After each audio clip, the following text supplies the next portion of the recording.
Export media, container, codec, bitrate. We dive deeper into the issue of export formats. You can export not the entire frame, but you can crop it here. You should open source and crop the output video. Let's say you want a square video. This is a small thing that is useful to know about. So, in what formats to output the video? Basically, I have two typical situations. The first is QuickTime. For example, I need to save a video in maximum quality, not in order to transfer it to someone, because there are professional codecs here. The ProRes and GoPro Cineform codecs may not even play in ordinary players. Such videos don't need to be given to clients. This is most often actual for technical masters that work on TV channels. This may be a technical requirement of the channel for the format for which their equipment works with. Or I save it for myself when I need to pass it on to someone for color correction. I need maximum video quality in situations where the material will go into further work. There is a common situation that helps to save time when rendering. It's absolutely a TV story. Here there is such a function as match sequence settings. And let's say you have the sequence configured with internal QuickTime codec and Apple ProRes 422 high quality.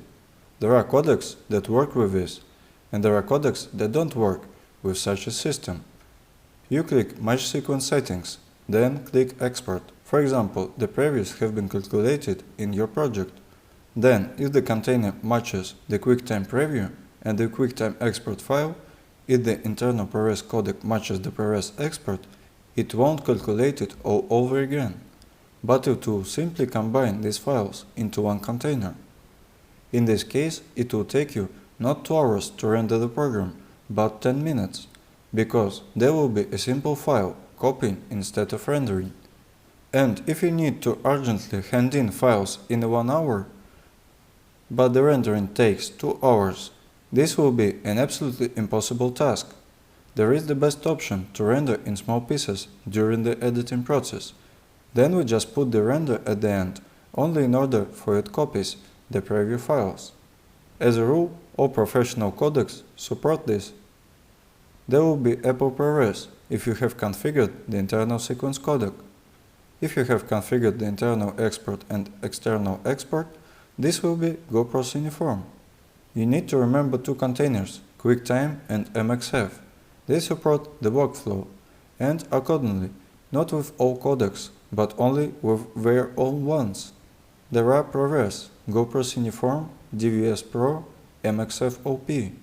They allow you to make a quick workflow and almost instantly drive it out into large programs.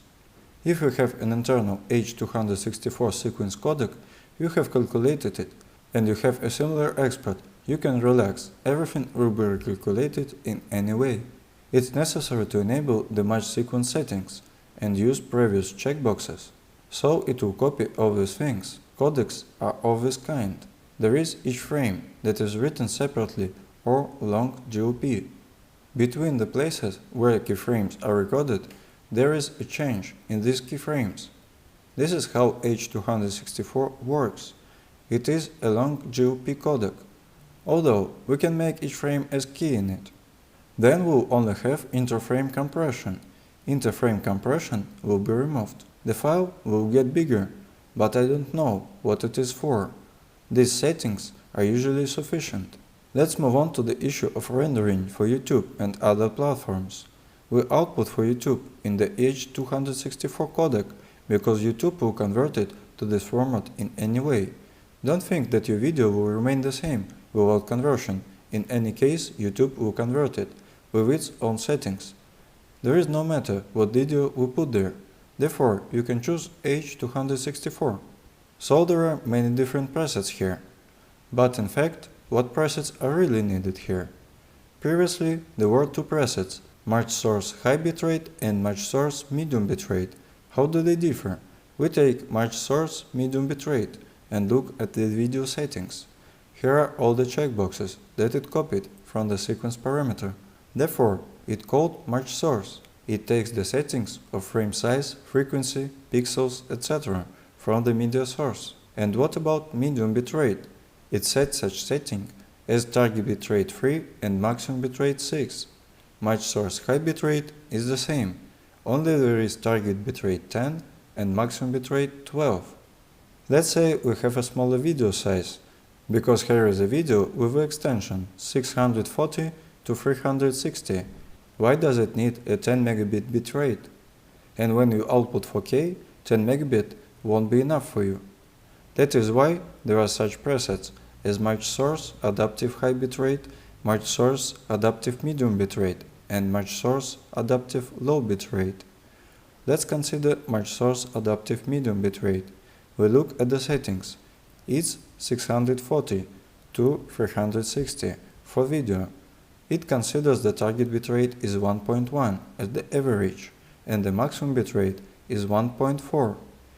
If we take another sequence, for example this one, and choose the same match source adaptive medium bitrate, so here we have Full HD, and it offers an optimal value for target bitrate is 9.5 and the maximum is 11.9. It recalculates it depending on the size of the video, its bitrate that is average for it. It also recalculates which is maximum bitrate and which is sufficient one. If we need the maximum value, we will choose adaptive high bitrate. Here you already see such values as target is 15.2 and max is 19. We choose the preset depending on what stage we need. For example, if this is some intermediate, unimportant version, then we will choose adaptive low bitrate. Therefore, the file will be several times smaller compared to adaptive high bitrate, but the visual quality will be normal. What is the difference between the maximum and the minimum? You won't see visually the difference there and there, but the difference will be noticeable after converting to YouTube or after color correction. If you leave the video in the home archive, there will be no difference. Therefore, we feel free to set low bitrate for intermediate versions.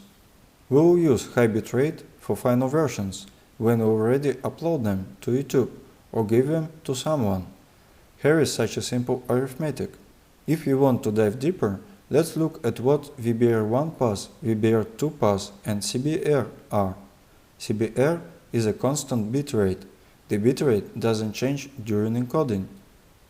As you put CBR, we have only one slider left. We can no longer choose the maximum. All videos will be encoded with a bitrate of 9. If I choose VBR1 pass, it will be already called variable bitrate. The bitrate changes depending on what is happening in the image. Target bitrate is the average bitrate. If there are a lot of actions in the image, we don't want to fall on the pixels. It needs to increase the bitrate. It will increase to the maximum, and it will fall below the target value, in the minimum. There is a static frame, a black field, little information. On average, the average bitrate will be 9 in total for the entire video. For example, it will change from 5 to 15, depending on the saturation of a frame.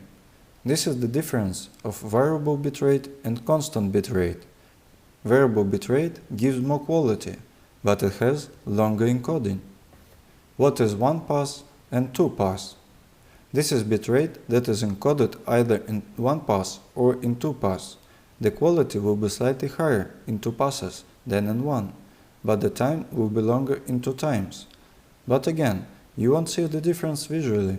If you want the real maximum, then you should enable this checkbox in 2 passes. Here you can set the same keyframe distance. By default it's disabled, and there is 90. If there are 90 frames at 25 FPS, the keyframe will be every 4 seconds. This can be compared to the moment when you watch a movie. The video abruptly loses its quality and then it immediately returns it after 2 seconds. It was just the keyframe after 2 seconds. Further, all changes to the image are calculated from this keyframe. You can even set each frame as a keyframe. If you use a time tuner in the effects, then here you can set how it will speed up, slow down the video by default. Therefore, you can ignore this checkbox if you don't use the time tuner. That's all, we move on.